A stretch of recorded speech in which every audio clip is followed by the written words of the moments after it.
Guntur sub జైల్లో సుధారాణి వారి భర్త 3-4 రోజుల క్రితం రిమాండ్ చేయబడి మేజిస్ట్రేట్ ముందు సుధారాణి గారు ఒక స్టేట్మెంట్ కూడా ఇచ్చారు.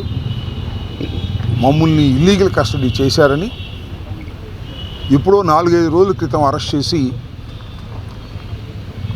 ఈరోజే మీ ముందు మమ్మల్ని ప్రొడ్యూస్ చేశారని,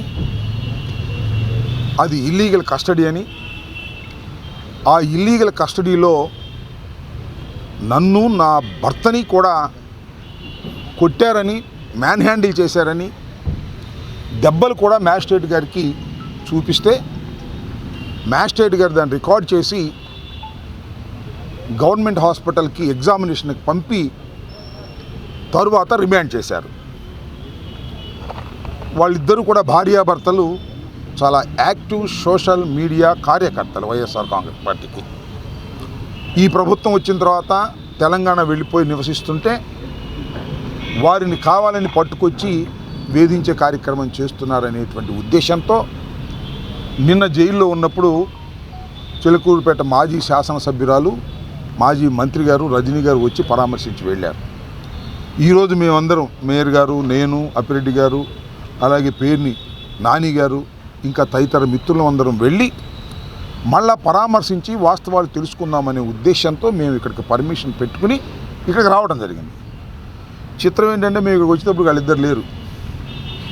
మేము వచ్చే ముందు ఒక 10 నిమిషాల ముందో, 20 నిమిషాల ముందో, 5 నిమిషాల ముందో నాకు కరెక్ట్గా తెలియదు, కానీ ఇక్కడ నుంచి వేరే చోటకి తీసుకువెళ్ళారు. పీటీ వారెంట్ వేసి వేరే చోటకు తీసుకువెళ్ళారు అనే సమాచారం మాత్రం మాకు వచ్చింది. ఎక్కడికి తీసుకెళ్లారో తెలియదు. శ్రీకాకుళం తీసుకెళ్లారో, రాజమండ్రి తీసుకెళ్లారో, చిత్తూరు తీసుకెళ్లారో, ఎక్కడికి తీసుకెళ్లారో మాకు కరెక్ట్ సమాచారం లేదు. అక్కడ కూడా ఏ కేసులు పెట్టి వేధించేటటువంటి కార్యక్రమం చేస్తున్నారు. ఇది రాష్ట్రంలో టోటల్గా జరుగుతున్నటువంటి విధానం. ఒక మహిళని నేను మనవి చేస్తున్నా, ఒక మహిళ ఆమె తప్పు చేసిందా, రైట్ చేసిందా, ఆమె ఏ పోస్టులు పెట్టింది, ఏమిటి అనేది నిర్ణయించేది ఈ పోలీస్ యంత్రాంగం కాదు, న్యాయస్థానాలు నిర్ణయిస్తాయి.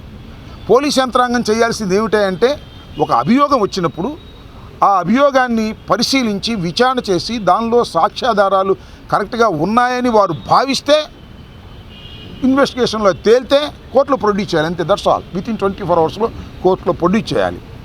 ఈ చిలకలూరుపేట సుధారాణి దంపతుల విషయంలో 24 అవర్స్లో కాదు, 4 రోజుల పాటు వారి దగ్గర పెట్టుకొని, అది కూడా హెబియస్ కార్పస్ పిటిషన్ని మేము హైకోర్టులో వేసిన తర్వాత గత్యంతరం లేని పరిస్థితుల్లో రాత్రి 12 గంటలకి 1 గంటకి ప్రొడ్యూస్ చేశారు.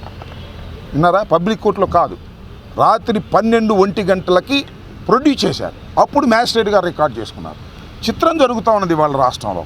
ఈ ఒక కేసే కాదు, ఇవాళ చాలామందిని మేము రామకృష్ణారెడ్డిని, వెంకటరామరెడ్డిని, అశోక్ రెడ్డిని, మాకు సంబంధించిన వాళ్ళందరినీ కూడా మేము వారితో మాట్లాడాము. మేమందరం బృందంగా వెళ్ళి ఇక్కడ ఇంకో కేసు కూడా చెప్తున్నా. నిన్ననే Ravindra Reddy is also social media activist. ఆయన ఎప్పుడు ప్రొడ్యూస్ చేశారు తెలుసా? రాత్రి 12ంటికి, 11ంటికి. ఎందుకు ప్రొడ్యూస్ చేస్తున్నారు వీళ్ళు రాత్రిపూట? ఒకటే, ఇల్లీగల్ కస్టడీ చేశారు కాబట్టి, వారిని కొట్టారు కాబట్టి. ఈ కొట్టిన విషయాన్ని పబ్లిక్ కోర్టులో అంటే పగలు జరిగేటటువంటి కోర్టులోకి వెళ్ళి ఆ కోర్టులో ఉంటే వాడికి ధైర్యం వస్తుంది, ముద్దాయికి. అప్పుడు దాకా పోలీస్ కస్టడీలో ఉంటాడు కదా, భయంతో ఉంటాడు, చుట్టూరా పోలీసులు ఎవరు ఉండరు.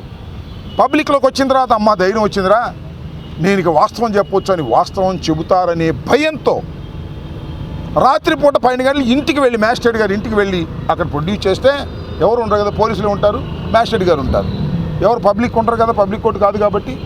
అందువల్ల అక్కడ తీసుకెళ్ళి పెడుతున్నారు. ఈ విషయాన్ని తెలుసుకుని మేమేం చేస్తున్నామంటే, ఎప్పుడైతే మ్యాజిస్ట్రేట్ గారు ఇంటికాడ ప్రొడ్యూస్ చేస్తున్నారో మా అడ్వకేట్లు అందరూ వెళ్ళి మ్యాజిస్ట్రేట్ గారికి కూర్చుంటున్నారు. రాత్రి జరిగింది అది. వర్రా రవీంద్రారెడ్డి అనే వ్యక్తిని నాకు చాలా చిత్రం అనిపించింది. వర్రా రవీంద్రారెడ్డి అనే వ్యక్తిని ప్రొడ్యూస్ చేసినప్పుడు నేను కూడా న్యాయవాద వృత్తిలో కొన్నాళ్ళు పనిచేశా. నేను ఎక్కడా చూడలా. చూడండి, దీనిలో ముసుగు వేసుకున్నటువంటి 3 వ్యక్తులు ఉన్నారు. ముసుగు వేసుకున్నటువంటి ముగ్గురు వ్యక్తులు ఉన్నారు. ఈ ముగ్గురులో వర్రా రవీంద్రారెడ్డి ఒక ఆయన, సుబ్బారెడ్డి ఒక ఆయన, ఇంకొక అతని పేరేదో ఉంది. ఏంది నాకు అర్థం కాల. పౌర సమాజంలో పౌర హక్కులు ఏమైపోతున్నాయి? నేను ప్రశ్నిస్తున్న పోలీస్ వ్యవస్థని.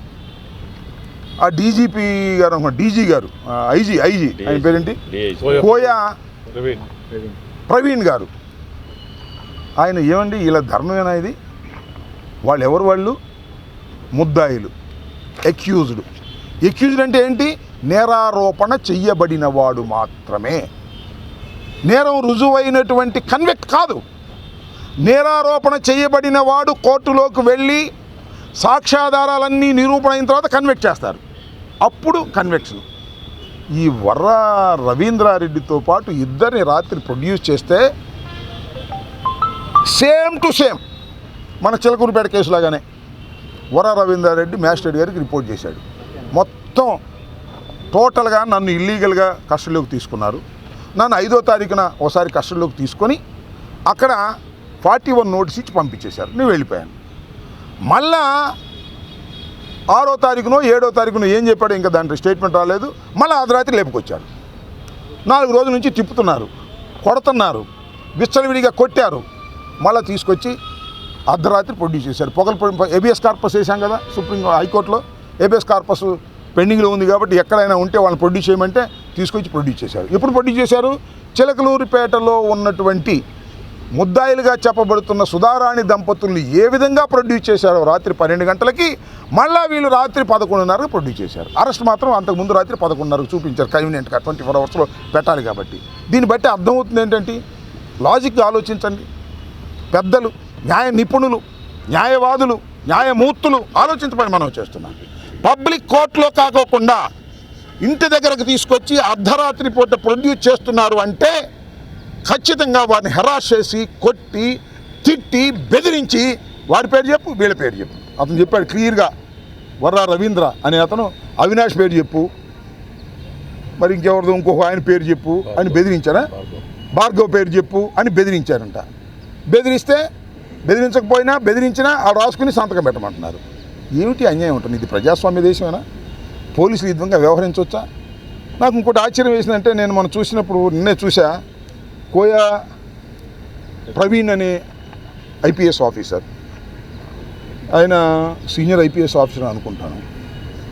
ఆయన అంటాడు చిత్రంగా, ఇదే అరబ్ దేశాల్లో అయితే నడి రోడ్డు మీద గుంజకు కట్టేసి రాళ్ళు వేసి చంపేస్తారంట. రవీంద్రారెడ్డి చేసిన నేరానికి శిక్ష కూడా చెబుతున్నాడు. ఎక్కడ శిక్ష? అది అరబ్ దేశాల్లో శిక్ష అంట. మరి ఏమన్నా అరబ్ ట్రైనింగ్కి వెళ్ళాడేమో నాకు తెలియదు ఈ ఐపీఎస్ ఆఫీసర్ గారు. ఇతను నేరం చేశాడో లేదో ఇంకా రుజువు కాలా. నేరం చేశాడని మీరు చెబుతున్నారు పోలీసులు, శిక్ష కూడా మీరే చెప్తున్నారు. What is this? ఇది మెంటల్ హెరాస్మెంట్ కాదా? ముసుగులేయటం. అరబ్ దేశాల్లో అయితే రాళ్ళు పెట్టి కొట్టి చంపుతారు. అసలు వీళ్ళు కర్మాగారం, ఈ మధ్యన కర్మాగారం అనే పేరు ఈనాడులోనూ ఆంధ్రజ్యోతిలో వచ్చింది, చదివినట్టున్నాడు, లేదా చంద్రబాబు నాయుడు చెప్పన్నాడు. కర్మాగారం, ఫ్యాక్టరీగా తయారవుతున్నారు అనేటువంటి మాటలు మాట్లాడుతుంటే పోలీస్ వ్యవస్థను ఏమనాలి? ఆ ప్రవీణ్ గారు ఇంతకుముందు ప్రకాశం జిల్లాలో ఎస్పీగా పనిచేశారట. ప్రకాశం జిల్లాలో ఎస్పీగా పనిచేసినప్పుడు ఎన్నికల కమిషన్ ఆయన బదలాయించేసింది, ట్రాన్స్ఫర్ చేసేసింది. ఎందుకో తెలుసా? తెలుగుదేశానికి అనుకూలంగా చేస్తున్నాడు అనేటువంటి వైఎస్ఆర్ కాంగ్రెస్ పార్టీ ఇచ్చిన ఫిర్యాదు మేరకు ఆయన అక్కడి నుంచి పంపించేశారు. ఆ ఫిర్యాదులు ఏం చెప్పారు తెలుసా? ఈయన డబ్బులు పొందుతానని చెప్పారు. అంతగా క్లోజ్గా చంద్రబాబు నాయుడు గారికి ఉండే మనిషి, తెలుగుదేశంకి అంత అనుకూలంగా ఉండే మనిషి. కాకి బట్టలు వేసుకున్నాడు కానీ లోపల బన్నీలు అన్నీ పచ్చ చేసుకున్నట్టున్నాడు ఆయన మహానుభావుడు. నాకు తెలియకడుగుతా ఏం మాటలు మాట్లాడుతున్నాడు. మీ డ్యూటీ మీరు చేయండి. నేను what I'm requesting all the IPS officers, ఒకటే మనవి చేస్తున్నా, చట్ట ప్రకారం మీ పని మీరు చెయ్యండి. అంతేగాని ఎక్స్ట్రా కామెంట్స్ ఏంటి నాకు అర్థం కాలేదు. అరబ్ దేశాలు అయితే అలా శిక్షిస్తారు, ఇక్కడైతే ఇలా శిక్షిస్తారు. ఇతను ఇంత పెద్ద నేరం చేశాడు లేదు, నువ్వు కాదుగా నిరూపించాల్సింది. You are after all a investigation officer, that's all. నీ పోలీస్ డిపార్ట్మెంట్ నిర్ణయించవలసింది న్యాయస్థానాలు. ముద్దాయిల్ని మీరు కన్నెక్టెడ్ లాగా బిహేవ్ చేస్తున్నారు. ఇది ధర్మం కాదు. ప్రజాస్వామ్య దేశంలో కక్షగట్టి అందరినీ ఇరికించాలనేటువంటి ప్రయత్నం చేస్తున్నారు. ఇవాళ చూశారు కదా, బెయిల్ రావడం ఇది ఎవరికి కూడా